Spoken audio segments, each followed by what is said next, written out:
E aí, galera, beleza? Voltando aqui para os nossos estudos, vamos estar conversando sobre uma decisão do STJ. Lembrando que sempre o pessoal pergunta, né? Pô, sempre quando eu estiver atuando, vai ter alguma tese defensiva? Gente, sempre tem que ter uma tese defensiva, a regra é essa. Pode ser que, no caso concreto, você não consiga ter uma tese defensiva. Imaginemos que o sujeito lá esteja com uma filmagem, uma câmera filmando ele executando a vítima. Qual seria a tese defensiva para isso? Complicado uma situação dessa. Bom, tudo vai depender do caso concreto, mas a regra é que sempre vai ter uma tese defensiva.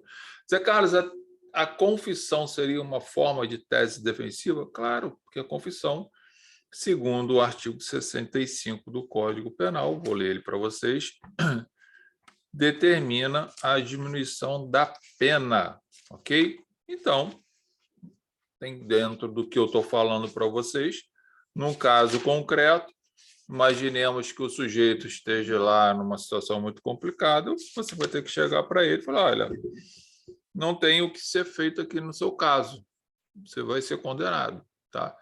Agora, o que a gente pode tentar fazer aqui, que eu acho que seria razoável? Você vai fazer a confissão, né? Eu já vi vários julgados, vários julgamentos em que o réu confessa, né? Porque a defesa está ali, obviamente, para defender o sujeito, mas a gente não tem como, às vezes, fazer o milagre que o cara quer, né? Às vezes a situação é tão complicada que não tem como você obter o resultado da absolvição. E para esses casos, o artigo 65 fala assim, ó, circunstâncias atenuantes, ok? São circunstâncias que sempre atenuam a pena. Então, olha só o que diz a lei. Artigo 65 do Código Penal. São circunstâncias que sempre atenuam a pena. Sempre, tá? Então, a linha D de dado, tá?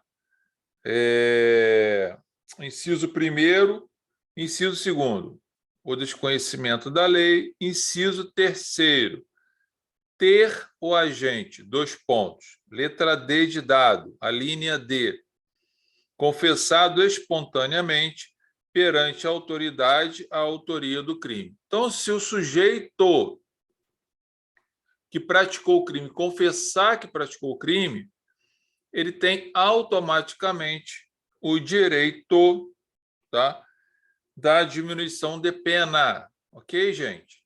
Ponto. O caso que eu vou mostrar para vocês aqui da STJ é que o sujeito fez uma confissão de pena, confissão de crime, o juiz condenou, provavelmente ele deixou de utilizar a diminuição da pena na sentença, inobservando a confissão. A defesa recorreu, o tribunal lá foi e determinou a diminuição da pena em razão da confissão, porque tem previsão legal, o princípio da legalidade, está estampado. Aí o Ministério Público, não satisfeito, recorreu, chegou até o STJ, no argumento de que o tribunal teria se equivocado, tendo em vista que o juiz de primeira instância não reconheceu na sentença de primeira instância a atenuante prevista no artigo 65 da confissão. Ok? O STJ rechaçou isso, dizendo que, mesmo que o juiz tenha deixado, né, de ofertar na sentença a atenuante, com base na confissão, o tribunal manteve-se correto, porque verificou, através do princípio da legalidade das próprias provas dos autos, que o réu teria direito, pois cumpriu aquilo que determina a lei, ou seja, confessou. Vou compartilhar aqui, vou ler com vocês parte dessa decisão, que é muito legal, novinha, saiu agora aí, ó, para gente, tá? Aqui, ó. no dia 7/7, o juiz sempre deve reduzir a pena quando houver confissão do réu. Define a quinta turma, tá? Em decisão unânime que alterou a jurisprudência, a quinta turma do Superior Tribunal de Justiça firmou a tese de que o réu terá a diminuição da pena pela confissão sempre que houver admitida a autoria do crime perante a autoridade, como prevê o artigo 65, inciso 3º, a linha D do Código Penal, independentemente de a confissão ser usada pelo juiz como um dos fundamentos da condenação. O juiz, óbvio, gente, que se o cara condenar, o juiz, quando for fundamentar, vai dizer que o sujeito está condenando o sujeito por causa das provas X, Y, Z e pela própria confissão dele. Isso não quer dizer nada. Bom, aliás, se o sujeito está confessando, é porque provavelmente ele tem ciência de que essa confissão vai levar a ele o quê? Um benefício. Então, ele está o quê? Pautado também no princípio da confiança.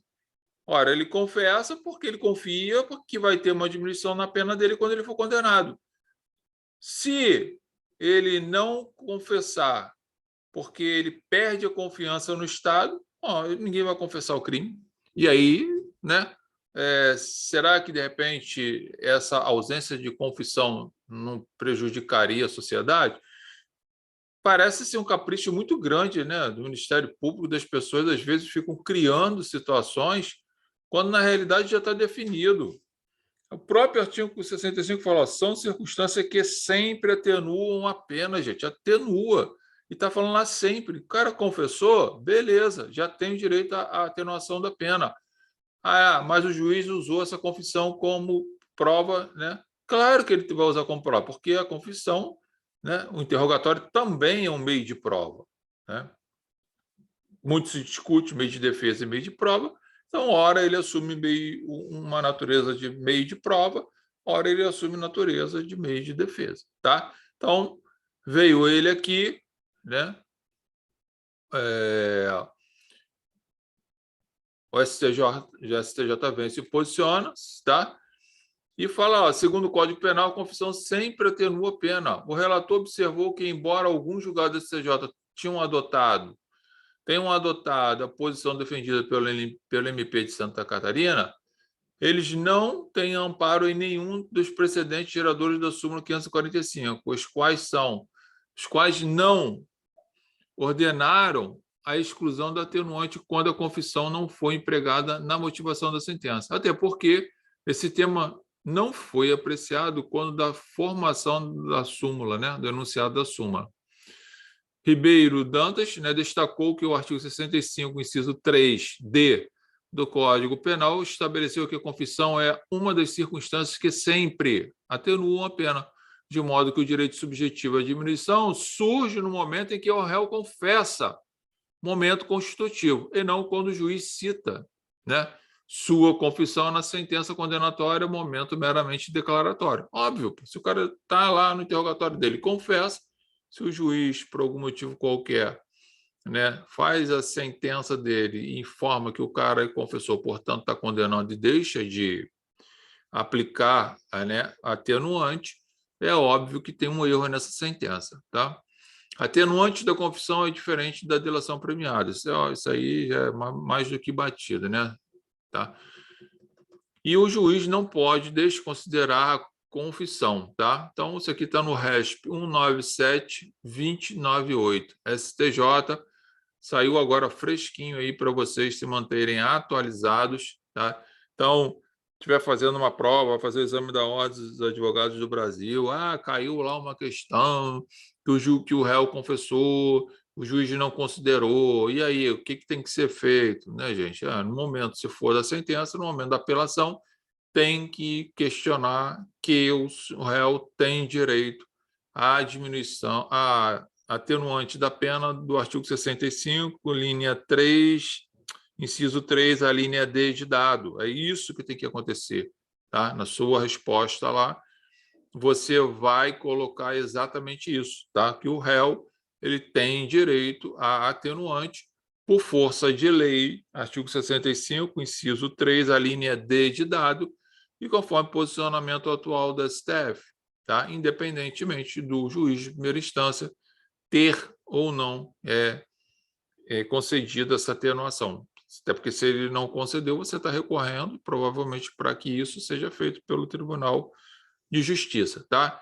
MP recorreu, novamente não levou, né? E fica aí essa informação, dessa jurisprudência lá do STJ, que vale a pena vocês estarem atentos. Já falei isso 10 mil vezes, vou estar sempre falando, porque vocês precisam estar atentos à jurisprudência, principalmente do STJ, do STF, para combater aí as irregularidades de primeira e segunda instância quando ocorrerem, tá?